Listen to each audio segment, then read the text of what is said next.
Hi, long time since I've done a video, and sorry about the very slow progress in winter. I actually wasn't expecting it to be like this. I thought I could carry on modeling at the same rate through the winter, and I did take a couple of weeks off, and then I decided no, I love my hands to be busy cleaning pieces or something, so I grabbed this model. It's been in the stash for a while, and I have worked on it in the past, but at the moment, just to use the time in the evenings while I really don't have the energy for the phantoms at the moment, and I'm not going to be doing any spraying. I'm cleaning all of these pieces, and there's a whole lot of cleaning on all of those cogs and sprockets. It'll be quite a nice model. This picture is really unflattering of this thing, just in all metal. Even if that isn't even if the end result of what I painted isn't close to what it should be like, I'll make a lot better scheme than that. But something interesting.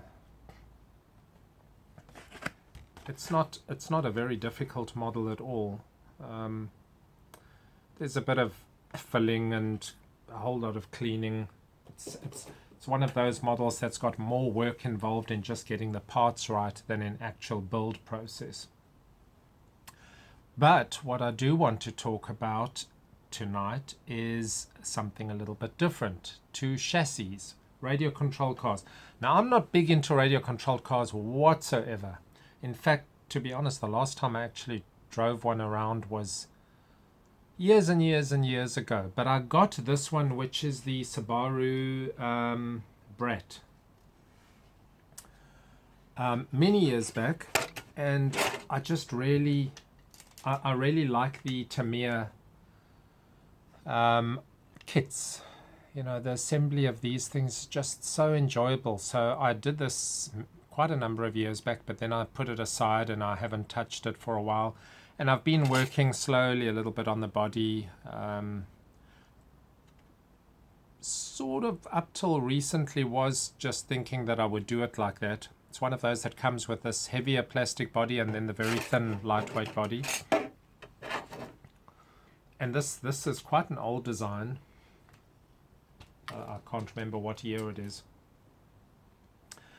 But something that I saw recently, I changed my mind on that. And I decided to build a different thing. So I wasn't going to use this body at all. And the different thing that I want to build is a little character car, a little funny character car. Because I recently stumbled upon a YouTube channel, and I'll put a link in the description of this video. Channel is called Wheelie Yellow, and it's a little character man. This guy makes very nice videos of this car being driven around, this little white van being driven around at one hell of a rate. Really fast and crazy driving, very good. With this little character that sort of plays a role in the videos. I'll put a link and you can go and browse them. Might not be everyone's cup of tea. I quite like it. But I very much like the little van. So I was going to do it on this chassis. And a couple of days ago, I happened to stumble upon the actual chassis, which is this one. Now I'll just show you the difference. So this is a very short wheelbase. They are very close there. That would have passed. But to get this very short van look, I decided to actually buy this one. It is somewhat of a high performance little thing for something quite small, and it handles very beautifully from what you see in the videos. So I bought this anyway. So this comes just with a very thin little plastic body, sort of a small version of something like this, which I'm not using at all. And this will be the topic of some build videos that I'll do, building this little Wheelie Yellow van. So there might be, I have no idea how many build videos this will be. and it's something completely different, and it's not plastic modeling. It's going to involve some sheet metal work, like cut up cans, soda cans, and so on. And a very interesting man. So if you want to see what this looks like, I'll just direct you to that, to his series of videos, and you can watch a bit. So I've got the chassis. That's good. A little bit of an expensive chassis, not cheap at all. Actually, probably quite comparable to the Tamiya cost. And I now need to start designing off the best that I can off the visuals for the videos there. So it is a very short little vehicle, very short and stubby and quite tall. And it wobbles over during turns very in quite a comedic fashion, which is sort of part of the appealing effect of this little character van. So in the beginning, for the videos that I'll make, is going to be trying to design this thing correctly, and it would be great if the guy who runs that channel would chat to me and I don't know, provide some dimensions or whatever. But otherwise, I'll just go ahead. I'm not planning on making drive videos like him or anything, or actually doing any videos outside of just the build. So I'm not going to be infringing upon, his intellectual property as far as making a channel that duplicates that. Not at all. I just want to build the van because I really like it, and it's a bit of a challenge. So I need to, when you see it, by the way, you'll see that it's a very, very different to what I've been doing on this channel, in that it's not perfectionistic at all. So it's quite a challenge to reproduce something exactly that wasn't very exact in the first place. It's got a very good character look, which I now need to figure out how to do.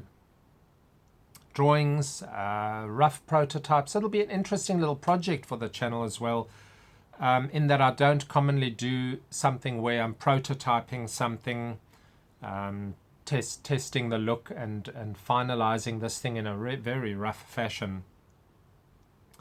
So I've started drawings a little bit, and gathering pictures to try and see how he designed this thing in the first place. I think he did quite a marvelous job of it.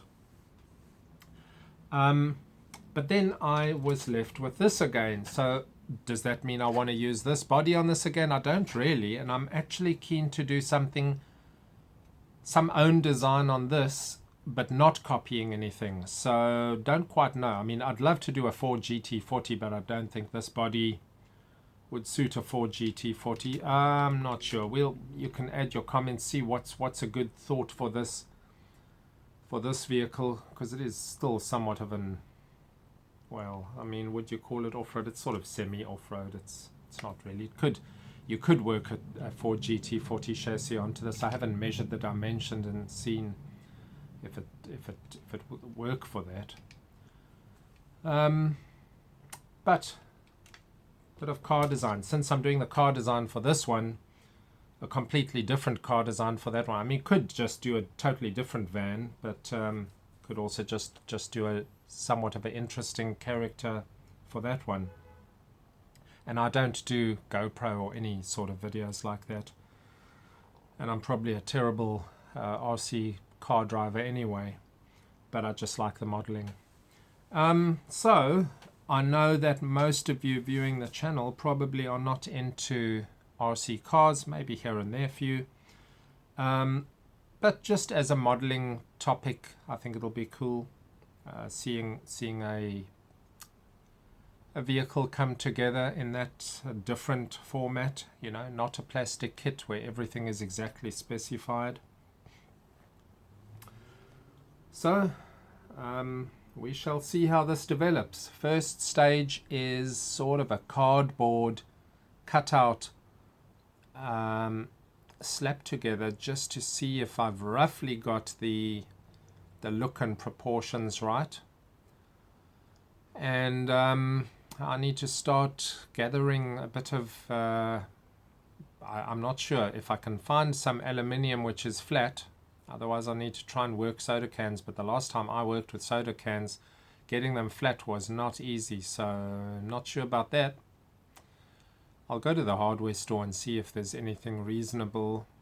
The reason for the aluminium body is that this thing takes some horrendous bashes and knocks, and it actually adds to the character hugely.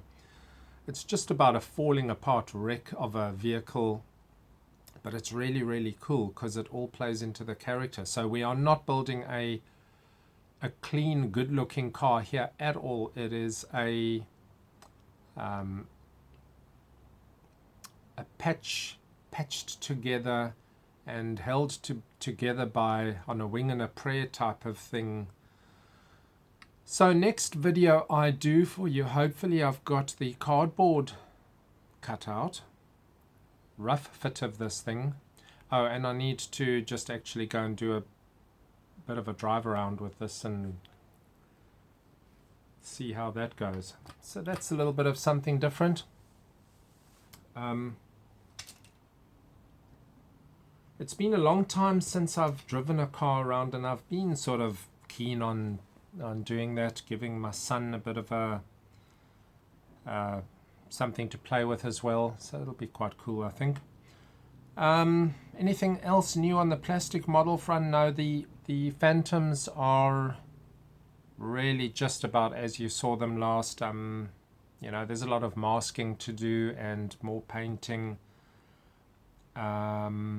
I've got to work on the weapons for that one. I could be doing that, but at the moment I'm finding it easier just to sit and take apart for this steam loco and just sit and scrape the edges, deburr all of it,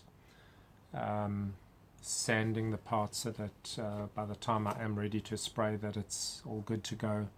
The one that I like a lot more is the beam engine, which I do have, and that's also in my model room, which is this one.